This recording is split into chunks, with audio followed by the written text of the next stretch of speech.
this video, I'm going to demonstrate how you can replace existing text with new lines in shortcuts. I've created a text action with a simple list of names of colours. The colours are separated by two consecutive characters, a comma and a space.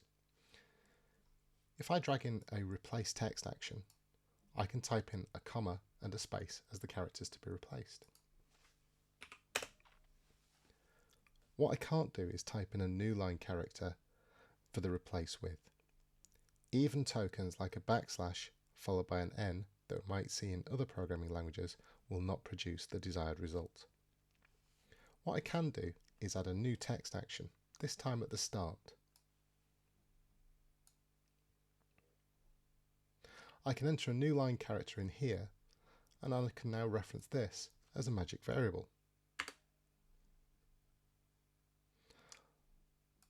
I can now select this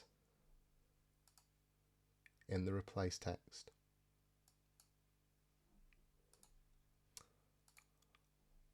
I'll name it Newline, just to remind me what is going on. If I run this shortcut now, we can see the result is the simple comma separated list has been converted to a simple list where each entry is now on a new line. A lot of things in shortcuts are obvious once you get used to the paradigm it presents to build your code, but some things are not so obvious, and this one is something that stumps the majority of people getting to grips with shortcuts. Until next time.